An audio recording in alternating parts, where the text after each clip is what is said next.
ዛሬ የሚያዙ ብፁዓን ናቸው መጽናናትን ያገኛሉና። የሚያዙ ባለቤት ማዝናሉ ዛሬ እግዚአብሔር ልጅ በጤና የሚያዘው ጤና የሚያዘው በየሆስፒታሉ የወደቀው በየጸው የወደቀው ከዛም ቆሞ የሚንቀሳቀሰው ልብስ ለብሶ በውስጡ ብዙ በሽታ ተሸክሞ የሚጓዝ ብዙ ማለት በበሽታ ማዘን የለም። ከዛም ደግሞ ኑሮ አቆላለት ነው ማዘን የለም። ዛሬ ደግሞ ዘመኑ ከባድ ነው። በጦርነትም በሌላ ምክንያት ንብረቱ ወድሞበት ወገኑን አጥቶ የማያዝን የለም። ግን ይህን ማዘኑ በዚህ የሚያዙ ሰዎች ናቸው ብፁዓን ናቸው የተባሉት አይደለም። የሚያዙ ብፁዓን ናቸው ያለ ጌታ በዚህ ምድር ላይ የሚበሉት የሚጠጡት አጥተው ጎሎባቸው ወይም እናታቸውን አባታቸው ልጃቸው ቤተሰባቸው በሞታቸው የሚያዙ ማለት አይደለም።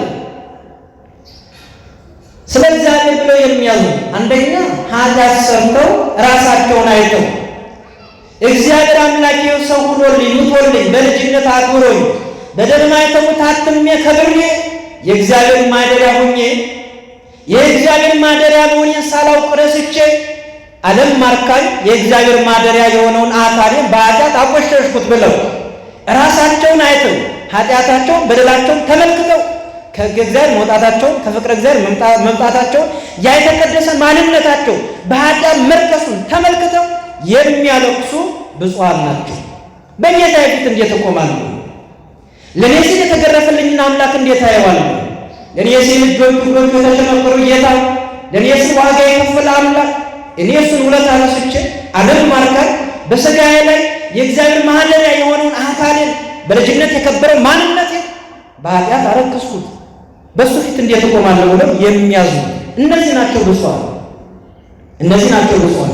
ልክ እንደ አዳም እንደ ዳዊት ያለቀሱ እነ ጴጥሮስ ዳዊት በዙፋኑ እያለ ሁሉም ሞልቶለት፣ ነገር ግን አንድ ከባድ ኃጢአት ሰራ። በጣም ከባድ ኃጢአት በእግዚአብሔር ፊት ያስወቀሰው በነቢዩ በናታን በኩል ሄዶ አንድ ንጉሥ ወይ ሺህ ዓመት ንገሥ አንድ ባለሀብት ነበር።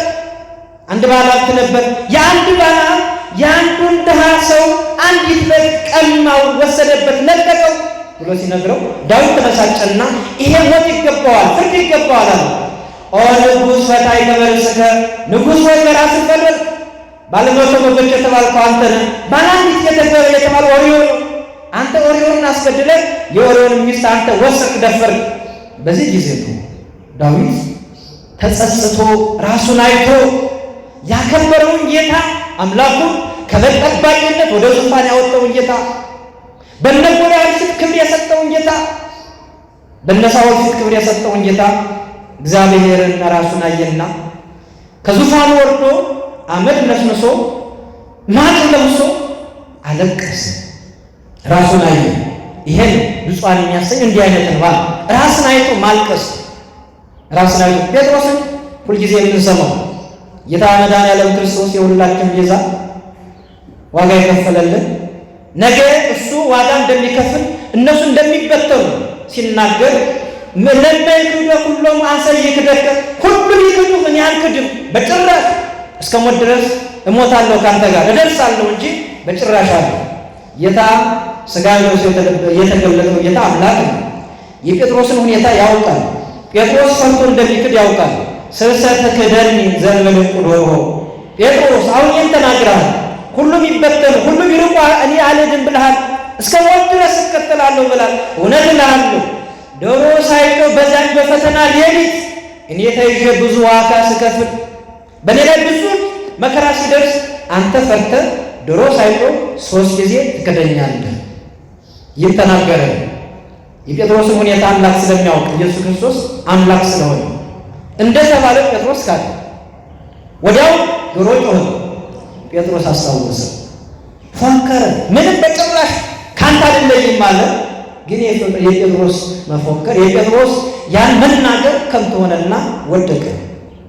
ደግነቱ ዶሮ ሲጮህ ጴጥሮስ ራሱን ተመለከተ። ከዚያ በኋላ ነባ አለቀሰ።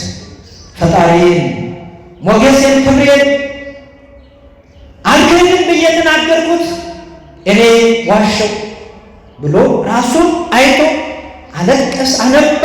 ያ ልቅሶ ነው ብፁዓን የሚያሰኝ። ከዚያም ግፋ ሰማዕታትን የሰማዕታትን መከራ ሰማዕታት ክርስቶስን አንክድም ለጣዖት አንሰግድም ብለው እጅግራቸውን ለሰንሰለት አንገታቸውን ለስለት መላ አካላቸውን ለእሳት ሰጥተው ዋጋ የከፈሉ አሉ። እነሱ እያሰቡ ማዘን ስለ ክርስቶስ ፍቅር የተከፈለ ዋጋ አስቦ ማዘን ይሄ ዋጋ ያሰጣል። ከዚያ ሞተ ወልደ እግዚአብሔር የእግዚአብሔር ልጅ ኢየሱስ ክርስቶስ ወልደ ማርያም ወልደ አብ የእሱን ሞት እያሰቡ ማልቀስ ማዘን ይሄ ትልቅ ዋጋ ያሰጣል። እንደ ወንጌላዊ ዮሐንስ